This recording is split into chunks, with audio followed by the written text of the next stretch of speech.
Well, thank you all for attending today. You're probably glad I came because there were already two speakers who didn't show up, so that would have been bad. So my name is Mina Mukhar. I'm glad to be here today. I'm the founding president of Mars Initiative, and for my day job, though, I work for KPMG, which is the fourth largest accounting firm in the world, where I specialize in the automation of manual business processes for specifically Fortune 500 companies. I create systems like internal, external audit systems, financial accounting close systems, knowledge management systems, that kind of thing. And then in all the free time that I don't have, I help to try to lead Mars Initiative forward. Luckily, I have a team of highly skilled volunteers, but we'll come back to those folks here in a little while. Meanwhile, I'd like to just kind of jump over to today's agenda. I didn't add animation to that, so that was interesting. So today's agenda, what we'll do is we've already kind of given my introduction. So I would kind of go to you all to get a real quick introduction, maybe 4 people or so. And then we'll quickly talk about passion and motivation and what the status quo is. How did Mars Initiative start? What is Mars Initiative? Who is Mars Initiative? And then quick what-if scenario. And then some goal alignment and how do we specifically unite our goals and our missions and our passions. What are first steps? What are next steps? And then we'll open it up to you all for FAQ. So for the introductions, I figured we could have, so it's supposed to be 4 groups of people, but I guess I was anticipating the room to be a little larger, but I think 4 people could just stand up and tell us your name and affiliated company, what their specialty is, why specifically did you come to the Mars Society, and why did you choose to come to this track specifically? So, anybody want to go first? That's always the hardest step. My name is Nick Smith. I work for a company called Weatherford Laboratories. We do core sample analysis for the oil industry. I love Mars and Mars Society. I believe in the colonization and exploration, the manned exploration of Mars. And I am in this presentation because I've heard him last year. I loved it, and also because I've been voluntold to run this room. Great. Great. All right. 3 more people. Thank you, Nick. Okay. On the other hand, no. My name is Larry Jesse. I've been to these meetings for about 4, 5, 6 years. I lose count. Every time I think it's 5 years, it's probably 10. That shows my age. Anyhow, let's see. I worked at NASA headquarters, retired NASA. I've got a space flight center, teach professor of astronomy, physics of community college in Maryland. And this has been along with my photography and so on, this has been how can I say, I guess I'll use the word, maybe many people use the word passion. My frustration, I want to see these events occur, and it's very frustrating to watch how the powers that be have pushed things aside for too long a time. But I'm not leading the country, so there's not much I can do about it now. Anyhow, I just hope to see, I see there are a lot of very, very intelligent, very motivated people, not only in the Mars Society itself, but people that are interested in helping and working things out. And it's a young group now, which again, it's good. There are people that pick up to do the work, for the future. And it's very, very innovative and very interesting. So thank you for letting me say a few words. Great, that's helpful. Yeah, you hit on actually some of the things I'm going to talk about. So that's perfect. Go ahead. My name is Catherine Callahan.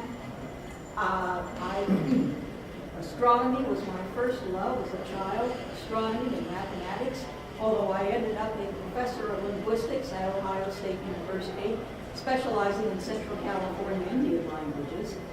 But I've retained my interest in the sciences, in astronomy, in the unity of the human race, the belief that we should go out to other planets, Mars being the logical first step, and I am fascinated by the unity of purpose and the welcome of the Mars Society. That's why I'm here.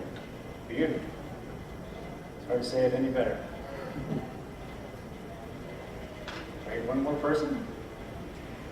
Anybody else? I'll just do it, 'cause I'll stand down. Okay, so I'm Daniel, and I'm a college student actually. I'm an air traffic control major and pilot, but I'm trying to get into systems engineering because I'm realizing that I'm focusing more on the competitions that I get myself into than the actual classwork that I registered for. So my specialty is I really like designing. I'm a big ideas kind of person. I like organizing and planning, and I realized that that discipline is where it's all at. That's the glue that keeps these projects together. So I really want to be part of that. And why am I at this convention? Because it's my first one. I've been trying to come here for like the last 3 years now, and I finally found time this summer. And that also I considered, after reading all the news this year, that 2014 is a kind of a pivoting point. Everyone is saying, everyone's making commitments across the world to invest in Mars and to begin building for it, construct launch vehicles, planning, analog stations, Mars One, it's building interest. And why am I here at this presentation? Because that title itself has that kind of notion with it, that bringing people together to bring projects forward. Great. Cool. Well, we definitely all seem to have both roots. We're here for the same reasons, and a lot of the things and the commonalities that you all brought up is kind of what we're going to go into. So with that, I have a couple more questions this time, just for anybody about anybody dream of space and space exploration when they were a kid, and what happened. I guess you all still do dream about it, and that's why you're here. But it seems like a lot of people have had the dream, but have somehow forgotten about it. Not you all per se, but a lot of people in society. They might have said, "Oh, I want to be an astronaut," but they might not be good at math or science, and so they kind of got weeded out. So, tell me a little bit about the dreams, and specifically around space exploration that you all had as a child. Well, personally, after when I was 17, I was brought forward. I came with my parents to a conference or like a seminar on suborbital spaceflight. And I always knew that spaceflight was a thing, NASA and books, books about space exploration in like 40 years from now going to Mars. And it's like, oh, that's a pretty cool thing. But when I heard about suborbital spaceflight, that, there's Virgin Galactic and there's export aerospace and there's Blue Origin. And then you realize that these opportunities are literally around the corner. And it's like, oh wow, you see, I don't have to go around the Earth, but I can still go into space, and that's literally in less than 5 years. And if you put your heart into it, you eventually get there.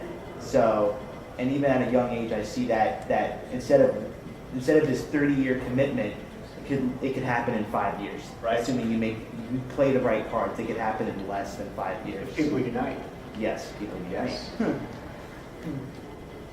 Sure, go ahead.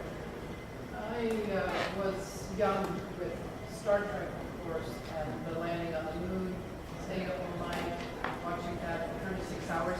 Being a young kid, that was a big deal. Mommy let me stay up.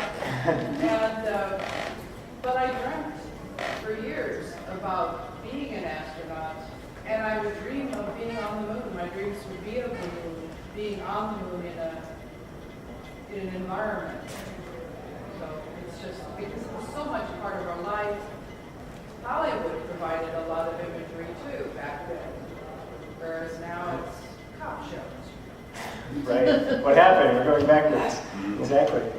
So I grew up on 7 acres in the middle of the country, and this was a place where you could see the stars, and you don't have the light pollution. And things are, it's a perfect environment for kids to dream. And so I used to sit on the roof at night for hours and just look at the stars and wonder, what are the questions of the unknown? What are all of the answers? What is the future going to look like? What is it all going to? What is are we going to get specifically spaceships, and are they going to be as common as airplanes are today when I was young?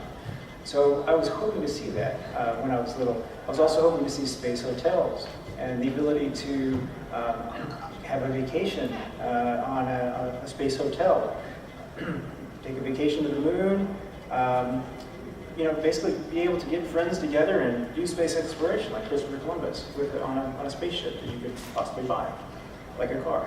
But here I am, 32, and we don't seem to be getting there yet as quickly. And boy, before I know it, it seems like life might pass by and we're going to miss out on all the things it could be. So that was kind of that. And it seems like, we all have common goals here, and that's kind of the basis behind what this is all about. But I'll get into more of that later. So to more of a segue, a couple points on that. We have none of that, none of what we are dreaming for, so there's plenty of opportunity. We all seem to want it. There's so many people who seem to want it, but we all have to somehow unite, and that's the hardest part. You have so many different Mars organizations, you have so many space exploration organizations. They all have their own separate interests. They have their research and development that they are looking to get fundraising for, and at the end of the year the budget is gone and they have no money, but they're still doing their research and development, which is good. But that's not necessarily a financial plan. You kind of need a financial plan. We don't even have flying cars like we thought we could have, or I did, or hoverboards like Back to the Future. And from the Jetsons, I think the closest to Rosie is the Roomba. I read it the other day.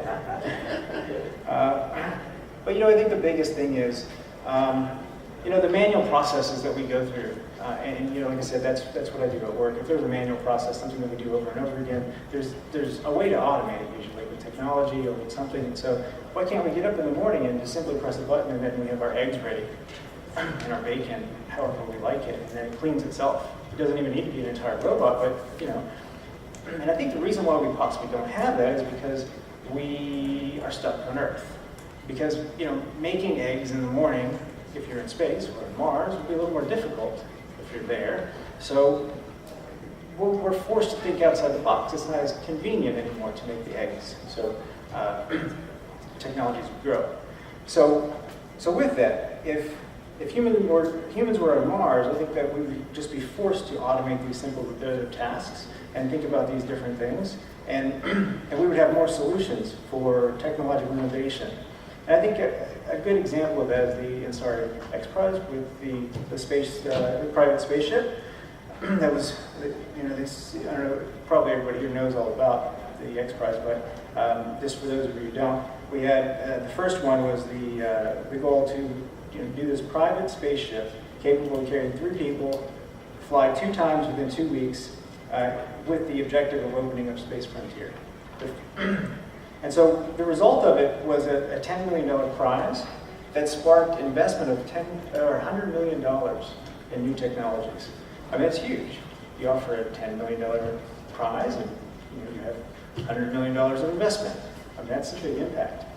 So that's that. So again, we could go to how did Mars mission start? So we already talked about this. How did we begin? Okay, so 11 years ago, when I was an undergrad at SMU, Zubrin came to speak. And he spoke about his plan, the Mars Direct, and boy, it was the greatest thing that I heard for a long time, because it meant all my childhood dreams were going to come true. We had a plan. We were able to do it with existing technology. Beautiful, so I didn't have to think about it anymore. I just went back to business school and went to classes and did what I needed to do. And then what happened? 8 years later, when I got to grad school, 2011, Zubrin comes to talk to the planetarium, UTA in Dallas. And after the end of it, I asked him, I said, this is great, this is a good plan and all, but do we have a finance plan for it? What's going on with it? And his answer was that there was no finance plan. And so I about fell out of my chair and wondered, what have we been doing for the last 11 years, 8 years? And so basically he said he was relying on government politics. So,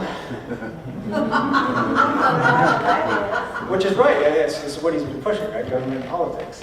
Now, that was really concerning for me, because I was like, oh boy, we're never going to get off this earth, we're going to be stuck there forever. Because, so I have a BA in political science and a BA in public policy in undergrad. And so, with politics, you have one administration in power, and they have objectives, they have goals, and what happens? They have all these, what? They get voted out. They get voted out, yeah, and they have the big plan that got them there, and okay, well, it's easy to say you have a 10-year plan, but if your term is only 5 years, well, okay, well, there goes that. So, and with anything big like going to Mars, what you need a long period of time, you have to have some people to support that terms. So anyway, a lot of politics in that. So anyway, again, I was a little disturbed, and so I spoke with Zuckerman and said, what about this idea of what we're doing? And I guess I should jump into what is Mars Initiative. So, what is Mars Initiative? Here we have some piggies. It's really a piggy bank. It's a public piggy bank. It's the Mars Financial Plan, as I call it. It's not a comprehensive plan, a financial plan like most people would know it. It's more of a Mars Prize Fund, kind of like the X Prize, but I'm sure X Prize has 20 other X Prizes going on, so getting them interested in Mars might be a little difficult. So we started this, and the idea is that it's, again, the public's piggy bank. So if you have, where the number one value is transparency. So, like I said, I come from an internal and external audit and investigation forensic accounting background, so that's a lot of reason why people don't like to donate money. It's because they're worried, well, where's my dollar go? So what we do is unique. I haven't seen anybody do this yet, but we publish our bank statements online. Now we redact all of the account number except for the last 4 digits, but we show file name. We have somebody that uploads it, basically puts all the data there, and we have another dashboard that charts it. So you can see all the money that comes in stays in. We don't spend it anywhere. All operations are virtually minimized. There's no operational cost, and if there is, it's something little like posting fees. So, and that's usually donated to. Actually, most of these services and the entire thing that we have going on here is all donated. So that's really that and what we are. So what is Mars Initiative? We are a piggy bank. To ensure, it's the only, to me, it's the only surety that I have that kind of guarantees that we're going to eventually get there. The question is, how quickly can we get it to grow? So put together a little what-if scenario. So well, before we get there, let me ask these questions. So when it comes to space and space exploration, and you all said that you had the passion for it. We all have the same goal. So would anybody say that, or would everybody in the room agree that it's reasonable to put $2 a month or $5 a month into a fund that grows where nobody makes any money and the money's not going to go anywhere, it can't go anywhere? Does anybody say that they wouldn't do it? Is it a bad idea? I am I'm one of your back. Oh, you are? Oh, that's perfect. Yes. So we currently have 32, I believe, monthly subscribers. And so you're one of them. It's great. So the question is, if this is the general idea, what are the odds that there are at least 1 million other people out there who would do the same thing? I mean, $2 or $5 is a pretty nominal amount per month to ensure that this happens. And if the goal is to really get to 10 million or, I mean, okay, maybe 20 million or whatever it might be, then we might actually get somewhere. If we look at the track record of X Prize with the 10 million, and sparking the $100 million of investment. So I put a little what-if scenario in. Yeah. I think a half-decent idea, and I was trying to present this earlier, and I wasn't able to get my question out, but you know about DeviantArt? Yes. Yes. So there was one for a game called Eve, and in a nutshell, that artists had to put in money to get their admission to compete in this competition to design the new ships for their expansion pack. And that brought in tens of thousands of artists submitting ships and also submitting about $15. to have their design submitted and evaluated by CCP, who is the creator of this game. What's interesting about that, there are many situations you hear about like that, the crowdfunding sites, you have this idea and you have a lot of people that are putting it together, next thing you know, they have, a lot of $1 million accumulated. So that's very interesting to see that that's starting to happen. Yeah, I have a firm belief that since there's a lot of art, there's a lot of artist technicality when it comes. I'm just going to put DeviantArt in the spotlight. Is that anytime I go there to like look at art or to see people's drawings, that they're very technical. Anyone that has, if you put down technical drawing, these things are off the scale. I'm wondering if they're engineers or are they not, and why aren't they? Kind of mentality. And you put up more initiatives of new designs or something, new design submissions, and that kind of competition, you'd see consistent submitters, or even you'd see a lot of popularity in it. Yep, and I agree, and that's kind of why we started to do this, the principle of transparency and allowing people to do this. And what the key is, the money that comes in stays in. And so recently we got a arrangement going where we would pay 0 merchant fees. So every single dollar that comes in, 100% of it's going to stay in, and no more is going to go to merchant fees. So that's something new that will be coming very shortly. So we're just trying to formalize that agreement. So just a quick what-if scenario. We have here, scenario 1 is if we're looking at $2 versus scenario 2 with $5. If we were able to get 250,000 subscribers with $2 a month, versus 500,000, and then the million that I just said, if we have 1 million people, putting $2 a month, where's my sign? There we go.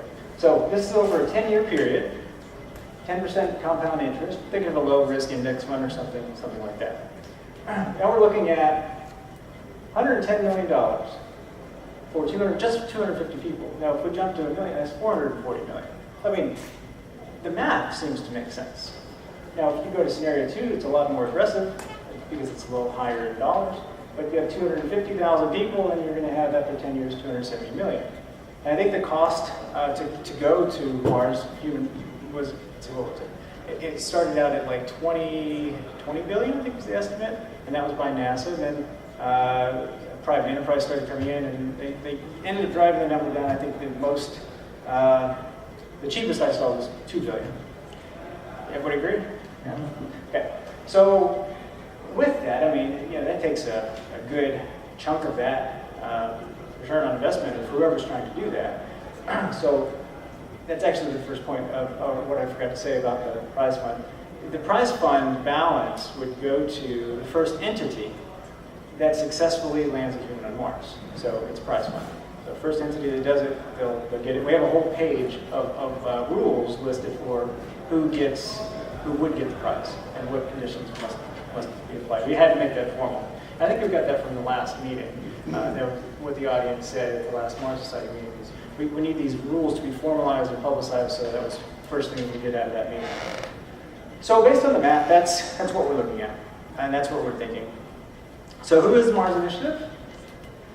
Quickly run through that because I guess we're running through time. We're short on time. I guess this would be back to a couple slides. You have 8 minutes. 8 minutes, okay. You're going backwards. Yep. Okay. The slides are a little out of order. So, Board of Directors, we have me, Stephen Bassett, Executive Director, Gary Stevenson, and then in an effort to collaborate, we have Bruce McKenzie with Mars Foundation and Frank Stratford with Mars Drive. The idea here is that I was trying to build, at the very beginning, a board of directors where we could get everybody from every major Mars collaboration or space exploration team together, so we can do this and use the networks to do that. But it seems to be a little harder than expected to do that.